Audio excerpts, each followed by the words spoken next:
और दादी जी सीधे मेरी रसोई में गई तो पराठे बनाने लग गई सबके लिए, खाना पकाया। तो एक अपनापन जो था वो एक दम बन गया। और मुझे अक्सर लगता है कि यही है हरियाणा, यही है हरियाणा की जनता, यही है आपकी सरकार, यही है आपकी सरकार। और एक और बात बता देती हूँ कि उन 8 सालों में मेरे से एक चीज नहीं मांगी। कुछ भी मांग सकते थे जब हमारी सरकार थी, केंद्र में ठीक है, लेकिन सरकार न होने में भी कुछ भी मांग सकते थे, नौकरी दिलवा दो, काम करो, कुछ नहीं मांगा आज तक मेरे से, सिर्फ मुझे प्रेम किया। और मैं समझती हूँ हमेशा कि जो आपका प्रदेश है और मेरा परिवार है, उसके बीच जो रिश्ता रहा है, उसी का प्रतीक ये मेरा एक छोटा सा रिश्ता जो इस एक परिवार के साथ जो हो। एक और बात बताती हूँ, मेरी बच्ची फिर हरियाणा के लिए खेली और उसके साथ 10 और लड़कियां थी जो उसकी टीम में थी। यहाँ से दूर जाना था पौंडीचेरी, चेन्नई से भी आगे, मद्रास से भी आगे। वो लड़कियां गई, मैं भी साथ साथ चली गई। मैंने कहा मम्मी को जाना चाहिए। बाकी एक और लड़की थी जिसकी माता जी साथ में थी, बाकी सारी जो लड़कियां थी गांव की लड़कियां थी, खूब मेहनत करके आगे बढ़ी थी। उनके माता पिता नहीं आए उनके साथ। वो वहां पे 4-5 दिन जो टूर्नामेंट थी उसके लिए उन्होंने संघर्ष किया। बहुत गर्मी थी उस समय, मेरे ख्याल से 44-45 डिग्री की गर्मी थी। और जो मेरी बेटी की टीम की कैप्टन थी उसका नाम नटिका था, छोटी सी लड़की थी, गणेश की तरह, तुम्हारी तरह छोटे बाल थे उसके। 102 बुखार था उस लड़की को, लेकिन वो खेलती नहीं डांट खाई उसने अपने कोच से। टीम को जिताने के लिए उसने इतना परिश्रम किया। मेरी बेटी घर आके मुझे कहती है, माँ 102 बुखार था उसको, अगर मुझे बुखार होता तो तुम घर ले आती, वो अकेली थी, वो लड़ी, हर्ष किया उसने। हमारी पूरी टीम उसके साथ खड़ी थी, लेकिन वो अकेली लड़की 102 बुखार देखकर वो खेलती है। तो मैं समझती हूँ कि हर लड़की, हरियाणा की हर लड़की के दिल में ये आग है। हर बेटी ने संघर्ष किया है अपने अपने तरीके से। आप सब बड़ा करते हो, पालते हो, पोषते हो, किसी कैंप में भेजते हो, स्पोर्ट्स के लिए भेजते हो, आगे बढ़ाने के लिए आप संघर्ष करते हो, भरोसे के साथ भेजते हो। मैंने भी जब अपने बच्चों को भेजा है, चाहे स्कूल में, पाठशाला में, कोचिंग कैंप में, भरोसा होता है अध्यापकों पे, कोच पे, आगे जो संस्था है उस पे भरोसा होता है कि चलो हम भेज रहे हैं अपने बच्चों को, आप बच्चे कम हमारे बच्चों की हिफाजत करो। बच्चा भी देश के लिए, प्रदेश के लिए लड़ रहा है, संघर्ष कर रहा है, खेल रहा है, पूरे देश को गर्व होगा अगर जीतेगा, तो उसकी हिफाजत करनी। यही उम्मीद रखते हैं माँ बाप, माताएं बैठी हैं, बहुत यही उम्मीद रखती हैं। गणेश के साथ भी ऐसा ही हुआ कि उसके माँ बाप ने भी पूरे भरोसे के साथ उसको भेजा, संघर्ष किया, लड़ी, ओलंपिक्स तक पहुंच गई और उसका संघर्ष का फल भी उसे मिला, मेडल मिला।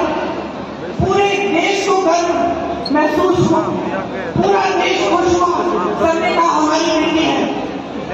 जीत के समय आई, प्रधानमंत्री जी ने घर बुलाया, चाय पिलाई, फोटो खिंचवाई, भाजपा के तमाम नेता, सारे जितने भी भाजपा के लोग थे, सबने कहा कि देखो मोदी जी है, कभी मेडल जीत रहा है भारत। पूरी मीडिया ने भी कहा, सब कुछ थे, सबको डर था, हम लोगों ने देखा नहीं कुछ, कोई फर्क नहीं पड़ता कौन सी पार्टी नहीं है, हमारे देश के लिए कोई मेडल लाया है। और इतना संघर्ष करके हमारी लड़कियां, हमारी बहनें गई हैं, हम सबको गर्व महसूस हुआ। लेकिन फिर क्या हुआ? वो भरोसा तोड़ा गया।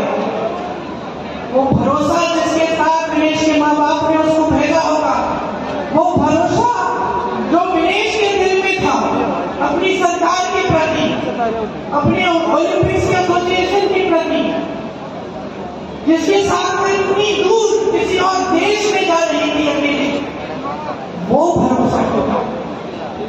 और क्यों टूटा? क्योंकि विनेश और उसके साथियों के साथ अन्याय किया गया। और जब विनेश ने अन्याय देखा तो खड़ी हो गई।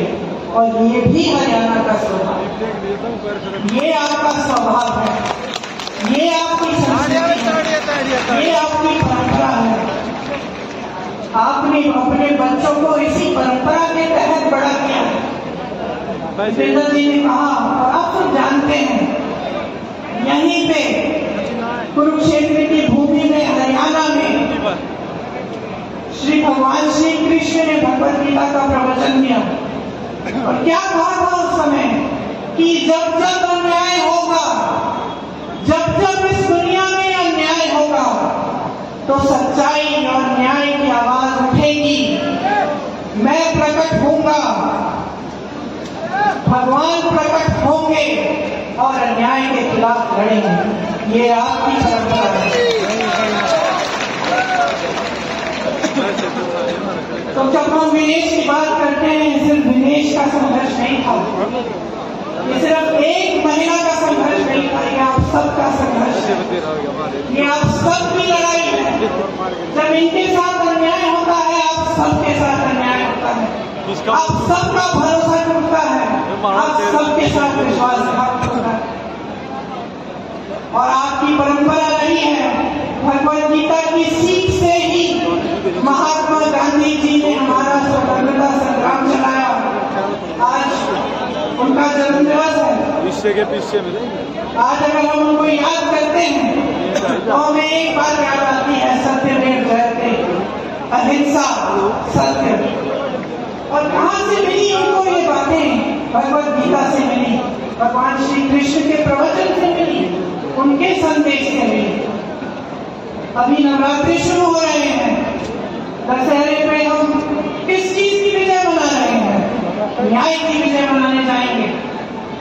अन्याय के खिलाफ न्याय की विजय, असत्य के खिलाफ सत्य की विजय मनाने जा रहे हैं। तो ये हमारी महान धार्मिक परंपरा है, और खास तौर से यहाँ अपनी धरती की। और आज आपके साथ हर स्तर पर विश्वासघात हो रहा है, हर स्तर पर अन्याय हो रहा है। मैंने कहा, किसानों की धरती है, जवानों की धरती है, पहलवानों की धरती है। किसानों के साथ कितना अन्याय हुआ। 3 काले कानून लाने वाले मोदी जी अपने घर से तब 5 मिनट के लिए बाहर नहीं आ पाए, जब आप महीनों से उनके दरवाजे के पास कुछ ही किलोमीटर दूर दिल्ली के बॉर्डर पर खड़े हुए उनसे न्याय मांग रहे थे। वो ऐसे कानून बनाने जा रहे थे जिससे आपके पेटों पे लात पड़ती। उनको मालूम था कि इन कानूनों से सिर्फ बड़े बड़े उद्योगपतियों का फायदा होगा, किसानों का कोई फायदा नहीं होने वाला है। फिर भी वो पीछे हटे नहीं।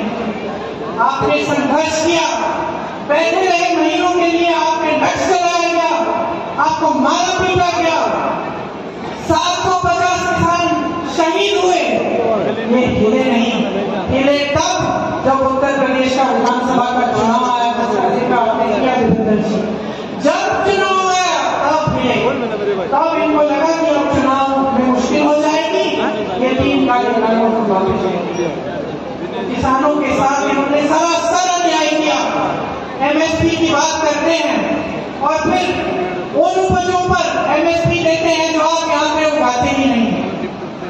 कहते हैं हमने 24 ऐसी चीजें हैं जिन पे 24 फसल है जिन पे हमने एमएसपी दिया है, उसमें से 10 तो आप उगाते ही नहीं है यहाँ हरियाणा में। तो किसको बेवकूफ बना रहे हैं?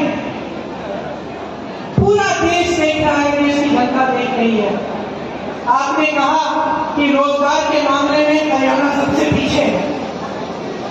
रोजगार बनाएंगे कहाँ? जब इन्होंने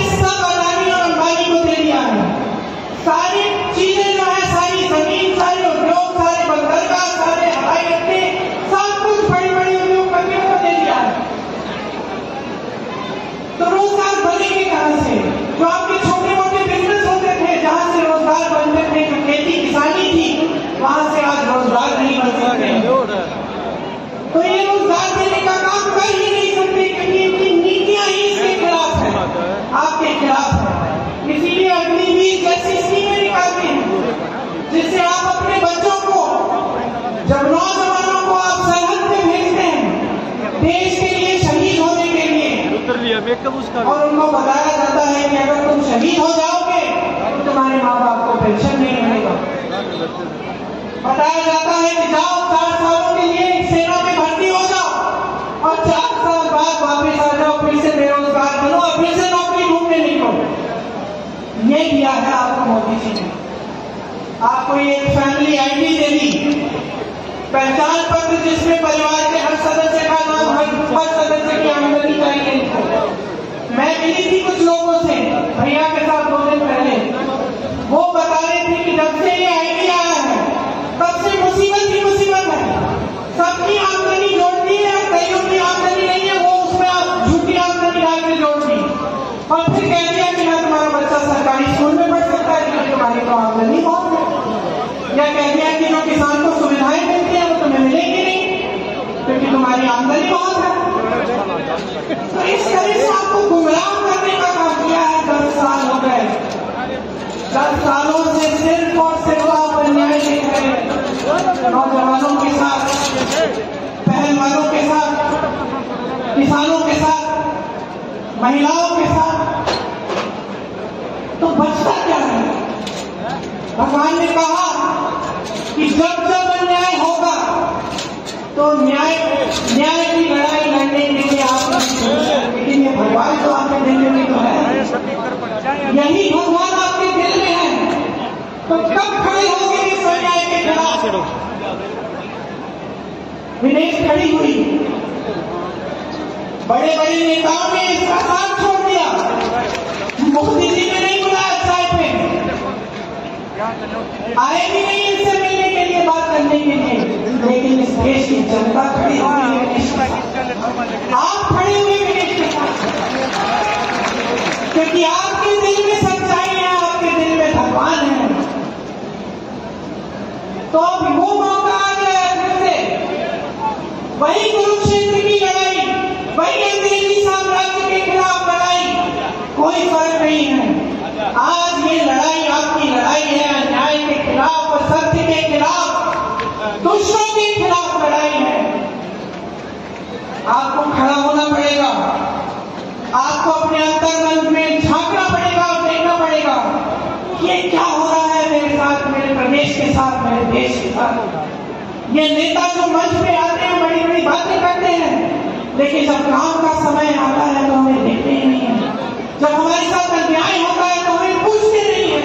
जब हम इनके दरवाजे तक पहुंचते हैं और सड़क पे बैठ के इनसे यही गुहार लगाते हैं कि हमारी बात सुन लीजिए, हमारे साथ अन्याय हो रहा है, हमें आपकी कानून करनी चाहिए, हमारी भलाई करिए, तब हमारे तरफ देखते तक नहीं है। किसान कुचले जाते हैं, इनके मंत्री के बेटे के द्वारा जीप के पहियों के नीचे कुचले जाते हैं, ये हिलते नहीं है, पल नहीं झुकते। क्या हो रहा है आपके साथ? सरकार बनाता कौन है? आप बनाते हैं। नेताओं को बनाता कौन है? आज चाहे देवेंद्र सिंह हो, चाहे मैं हूं, चाहे दिनेश सिंह हो, क्या आपके बिना हम इस मंच पे बैठ सकते हैं? क्या अगर आपने हमारा समर्थन नहीं किया होता, हमें आगे नहीं बढ़ाया होता, हमें ये अपना कीमती वोट नहीं दिया होता, तो क्या हम यहाँ आकर नेतागिरी कर सकते हैं? तो आपको समझना पड़ेगा कि शक्ति आपकी है, बहनें आपकी सबसे बड़ी शक्ति है।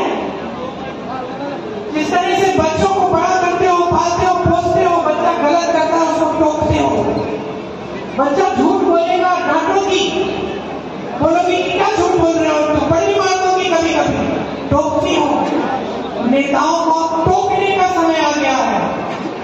ये भाजपा की पार्टी 10 सालों से यहाँ राज कर रही है, आपके लिए एक काम की चीज नहीं की है उन्होंने। जब जब आपको जरूरत पड़ी है पीछे हटे हैं, आपसे सिर्फ अपना स्वार्थ साधना है, खुद को आगे बढ़ाना है, यही इनको सूझता है। भ्रष्टाचार की बात करते हैं, मुझे हंसी आती है। मोदी जी कोई पुरानी चीजें 10 साल पुरानी पता नहीं क्या क्या बातें करते रहते हैं, हंसी आती है मुझे। अरे इससे बड़ा भ्रष्टाचार क्या है कि देश के सारे उद्योग आपने अपने 2 मित्रों को दे दिए? इससे बड़ा भ्रष्टाचार क्या हो सकता है कि आप ऐसे कानून लाने जा रहे हैं जिससे इस देश का किसान पिस जाएगा, लेकिन आपके बड़े 2 बड़े उद्योगपति मित्रों को मिल जाएगा। उन कानूनों का फायदा मिल जाएगा। वो उद्योगपति किसी किसान की जमीन हड़पना चाहे, लेना चाहे, तो किसान उसके खिलाफ कचहरी में लड़ ही नहीं सकता। ऐसा कानून था। वो डीएम के पास जाओ और डीएम समझाएगा तुम्हारा मामला। अगर तुम्हारी जमीन ले ली किसी बड़े उद्योगपति ने, ये कानून लाने जा रहे थे। आप समझ गए, आपने पहचाना, क्योंकि आपने पहचाना, आपने संघर्ष किया। सुन ले, हमारे संविधान ने आपको सबसे बड़ी शक्ति दी है। सत्यमेव जयते कहने वाली बात नहीं थी, ये हमारे संविधान में गढ़ी हुई है। ये बात समानता की बात कि आपने, मेरी बहन जो यहाँ बैठी है, आपने वो खेती जिसने मुझे सिखाई दादू जी, आपने उतनी ही शक्ति है जितनी जितेंद्र जी में है, जितनी मोदी जी में है, जितनी मेरी में है। ये संविधान की शक्ति दी है आपको। ये वोट की शक्ति है। ये वो अधिकार है जिससे आप सबको बदल सकते हो, नया नेतृत्व ला सकते हो। आप चाहो अपने भविष्य को बदल सकते हो।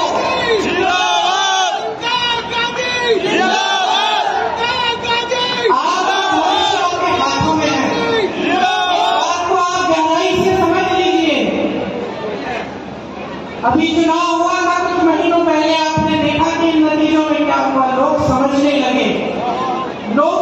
लगे कि ये बड़ी बड़ी बातें करते हैं, ये झूठ बोलते हैं, ये मंच पर आकर कुछ भी कह डालते हैं, लेकिन जब काम का समय होता है, जब न्याय का समय होता है, जब सच्चाई का समय होता है, तो ये दिखते तक नहीं है। तो ये बात आप भी समझ लीजिए। देखिए, आप अपने बच्चों को बड़ा करते हैं ताकि उनका भविष्य बने। माँ बाप खुश कब होते हैं? बच्चा नौकरी कर रहा है, कमा रहा है, हमें भी लगता है, बहन आपको भी लगता होगा, बड़ा होगा तो आपकी देखभाल करेगा, आपका पालन पोषण करेगा। पालन पोषण नहीं, आपकी देखभाल करेगा। आपने पालन पोषण किया है उसका, तो आपको लगता होगा कि मैं किस लिए कर रही हूँ अच्छा संघर्ष। महंगाई इतनी है कुछ खरीद नहीं पा रही, त्योहार आ रहा है, घर की लिपाई पुताई करनी है, घर को सजाना है, मेहमान आएंगे, खाना बनाना है, त्योहार मनाना है। घबराहट क्यों हो रही है? खुशी के साथ साथ घबराहट हो रही है, क्योंकि महंगाई इतनी है। तो महंगाई, बेरोजगारी, अन्याय, ऐसे कानून जिससे किसान की कमाई नहीं हो पा रही है। तो आप बदलाव लाएंगे कि नहीं लाएंगे? यहाँ की बेरोजगारी हटानी है कि नहीं हटानी है? भ्रष्टाचार की बात करते हैं, तमाम स्कैम तो इन्हीं के हैं। यहाँ पे पूरी लिस्ट बनी हुई है। देखिए, डाटा बनी हुई, यमुना खनन घोटाले, शराब घोटाला, मेट्रो रूट घोटाला, अमृत योजना, सफाई घोटाला, रजिस्ट्री घोटाला, धान खरीद घोटाला, रोडवे स्कीम का घोटाला, HSSC घोटाला, 30 पेपर लीक। बच्चे बड़े होते हैं, पढ़ाई करते हैं, आप मेहनत करते हो पढ़ाने के लिए, बेचारा भर्ती का पेपर देने के लिए ट्यूशन करता है, ट्यूशन के लिए आप कर्ज लेते हैं, ट्यूशन करता है, पेपर देता है, पेपर लीक हो जाता है, भविष्य को अब इंतजार करो, भर्ती नहीं निकलती। अब उसको लगता है कि भाई भर्ती निकल जाएगी, आज नहीं तो कल, 1 महीने में, 2 महीने में, 6 महीने में, करते करते इंतजार करता है, भर्ती नहीं निकलती, बेरोजगार रहता है, कहीं और एप्लीकेशन नहीं देता, ये सोच के कि चलो मैंने पेपर कर लिया, कभी ना कभी तो निकलेगी। तो एक पूरी तरह से आपके भविष्य को बर्बाद करने का काम किया है। हर तरह से आपको पीस रखा है, आपको घेरा हुआ है। तो समय आ गया है, चुनाव है, चुनाव की गंभीरता को आप समझिए। कांग्रेस पार्टी इस चुनाव में आपको कह रही है, और आपको देखना चाहिए कि हमारे जहां जिन प्रदेशों में हमारी सरकार है, उनमें हम क्या क्या कर रहे हैं। बुजुर्गों को, दिव्यांगों को विधवा पेंशन 6,000 रुपए महीना हम दे रहे हैं। ये आपको हम कह रहे हैं कि हम हरियाणा में देने जा रहे हैं। मेरी बहनों को हर महीने 2,000 रुपए मिलेंगे सरकार से, क्योंकि पहले आपकी मेहनत को कोई पहचान नहीं रहा है। आपकी मेहनत को कोई पहचान नहीं रहा है। आप खेती में भी मेहनत करेंगी, जॉब भी करेंगी, ऑफिस में काम भी करेंगी, तब भी आप घर पे आकर मेहनत करती हैं, तब भी घर पे खाना आप पकाएंगी, बच्चों का देखभाल आप करेंगी, परिवार के सब सदस्यों का देखभाल करेंगी। जब तक सब सोएंगे नहीं तब तक आप नहीं सोगी, है कि नहीं? कोई पहचानता है इस मेहनत को? हम कह रहे हैं हम पहचानते हैं।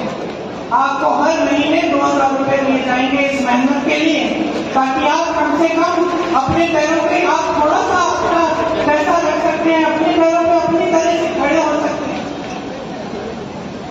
आज गैस का सिलेंडर इतना महंगा आप खरीद नहीं पाते। कांग्रेस पार्टी कह रही है गैस के सिलेंडर को 500 रुपए में आपको दिया जाएगा, तो आप 500 रुपए में आपको खरीद पाएंगे। जो 2 लाख पद खाली हैं, 10 सालों से भाजपा की सरकार ने खाली रखे हैं, उनको भरने का काम कांग्रेस पार्टी करेगी। प्रिया के साथ 2 दिन पहले मैं हरियाणा में ही कुछ लोगों से मिली, ट्रक चलाते हैं वो। मैंने उनसे पूछा कि अगर आपको एक स्कीम आपके लिए निकालनी होती जिससे आपका फायदा होता, वो कैसी स्कीम होती, कौन सी स्कीम होती? उन्होंने कहा कि स्वास्थ्य बीमा की स्कीम होनी चाहिए। एक ने कहा मैं राजस्थानी हूँ, जब अशोक जी और कांग्रेस की सरकार थी राजस्थान में, तो मैंने अपनी माता जी का इलाज 80,000 रुपए का इलाज किडनी का की समस्या थी, मैंने उनका इलाज मुफ्त में कराया। ऐसी स्कीम हरियाणा में भी लॉन्च। तो आज मैं आपको कहना चाहती हूँ कि 25 लाख रुपए तक मुफ्त इलाज सरकार आपका कराएगी, चाहे कुछ भी आपको नहीं। राजस्थान में कैंसर के पेशेंट, हार्ट के पेशेंटों का इलाज हुआ, मैं मिली उनसे, इतने खुश थे और हम भी खुश थे कि भाई हमने भी अपनी जिम्मेदारी निभाई। ये जो सारा पैसा आपसे लूटा जाता है दिन रात, तो भाजपा की सरकार, मोदी जी की सरकार, अडानी अंबानी जी की सरकार जो आपसे रोज लूट रही है, ये पैसा वापस आपकी जेब में आना चाहिए, वापस आपको मिलना चाहिए। कैसे? इन्हीं स्कीमों के द्वारा। ये 25 लाख का मुफ्त इलाज, ये बीमा, ये जो 2-2 हजार रुपए महिलाओं को मिलेंगे, जो बुजुर्गों और दिव्यांगों को और विधवाओं को 6,000 रुपए का पेंशन मिलेगा, जो शिक्षा और स्वास्थ्य की सुविधाएं मुफ्त में मिलेंगी हरियाणा में अगर कांग्रेस पार्टी आएगी, 300 यूनिट बिजली मुफ्त में मिलेगी, गरीब परिवारों को 100 घर का प्लॉट और 2 कमरे का मकान जो मिलेगा, ये सब आप इनके पैसों से जो आज आपसे लूटे जा रहे हैं, बड़े बड़े उद्योगपतियों को दिए जा रहे हैं, उन पैसों से आएगा ये पैसा, क्योंकि ये आपका पैसा है, आपकी जेब में जाना चाहिए।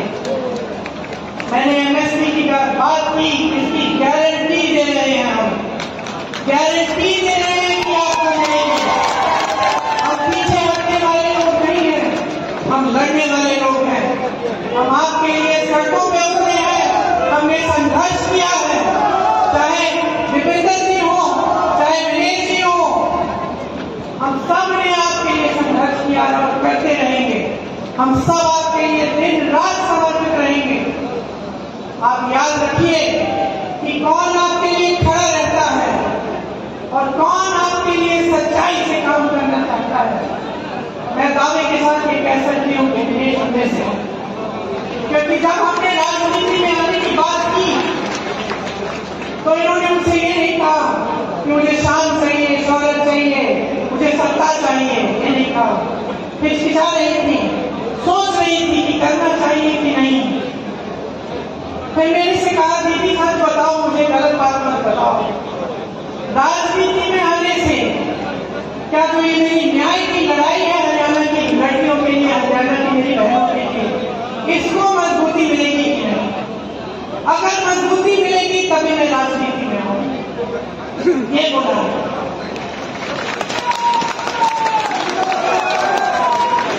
मैंने बोला विनेश मिलेगी, मजबूती मिलेगी, हमारी बहनों को मिलेगी, हरियाणा की एक एक लड़की को मिलेगी। और मैं अपनी बहनों से कहना चाहती हूँ,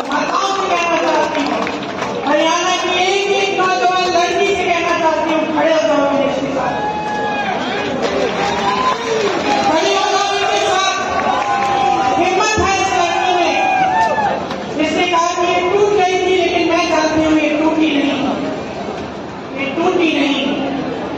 इसको लग रहा था कि टूट जाएगी, लेकिन तब भी खड़ी हुई, ओलंपिक्स में गई, हराया, जापानी गोल्ड मेडलिस्ट को हराया। मैं और मेरी बेटी टीवी में देख रहे थे, कूदने लगे हम दोनों कि देखो हमारे देश में क्या है। देखो इसके साथ कितना अन्याय हुआ। मोदी जी की पुलिस ने इसके बाद भी सीधा घर में मारा, लेकिन देखो तब भी झुकी नहीं, पीछे हटी नहीं, लड़ती रही, टूटी नहीं। ओलंपिक्स में गई और लड़ी हमारे लिए, और पूरा देश आज इसके साथ, क्योंकि ये देश ही ऐसा देश है। इस देश का स्वभाव है कि ये देश सच्चाई को पहचानता है, सत्य को पहचानता है, न्याय चाहता है, और हमेशा यही लड़ाई देशवासियों में लड़े। तो आज इस चुनाव में मैं सिर्फ ये कहने आई हूं, अपनी लड़ाई लड़ो, हम सब साथ में लड़ेंगे। एक नई सरकार लाओ, भाजपा के एक नेता को दिखाओ कि ये असत्य, ये लूट, ये भ्रष्टाचार, ये सब नहीं चलेगा। आपको एक सरकार चाहिए जो आपके लिए दिन रात काम करके दिखाए। यही आपके यही आपका संवैधानिक अधिकार है। इसीलिए महात्मा गांधी जी लड़े, शास्त्री जी लड़े, इसीलिए आज भी कांग्रेस पार्टी लड़ रही है। अगर मेरे भाई राहुल गांधी के साथ अन्याय नहीं होता, अगर उसने संघर्ष नहीं किया होता, अगर मेरे पिता की लाश को घर नहीं लाता, तब उसमें हिम्मत नहीं होती कि वो 8,000 किलोमीटर इस देश में एकता के लिए चला।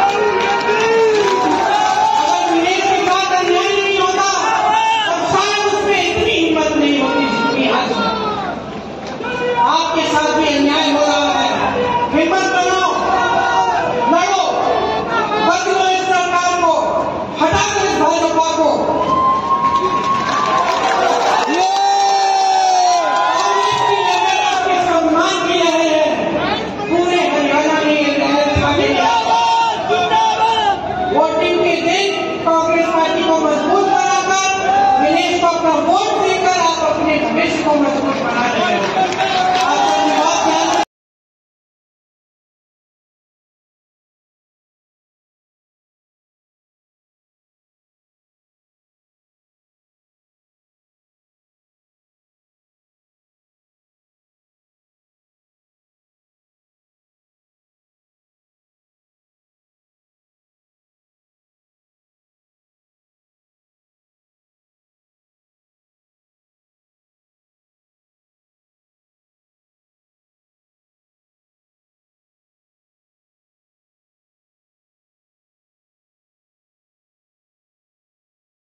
जी के साथ चली जाऊंगी, वहीं बैठ जाऊंगी, पूरा दिन इंतजार करना है मुझे। दादू के साथ में घर चले गए, मुझे घर ले गए। अपने घर में दादी जी थी, छोटे छोटे बच्चे थे, बहुएं थी, मुझे खाना खिलाया, पराठे बनाए, चाय पिलाए, सारी बातें बताई कि कौन कहाँ पढ़ता है, कौन किसी नौकरी कहाँ है, सारी चीजें मुझे एकदम अपना लिया। मतलब अभी अभी मिले थे, मुझे जानते नहीं थे, गर्मी हो गया, अपने परिवार समान घर ले गए, अपनाया। मुझे बहुत अच्छा लगा, खूब बातें हुई कि किस तरह से क्या करते हैं, क्या होता है, अपना जीवन कैसे गुजारते हैं। तभी 4-5 घंटे बीत गए, मुझे पता भी नहीं चला। 4-5 घंटों बाद उनका बेटा घर आया। अब इत्तेफाक से उनके बेटे ने रायबरेली में काम किया था, तो मुझे देखते ही पहचान लिया और कहा कि आपका प्रियंका है। और मैं भी, मैंने कहा नहीं था, मैंने कहा नहीं था, तो मुझे भी अचानक मुझे लगा, मैंने कहा तो फिर तो सबने और भी गले लगाया और फिर दादी जी की बात की, पिताजी की बात की और हमारी दोस्ती हो गई। देखिए आज से 10 साल बीत गए। जब जब मेरी नानी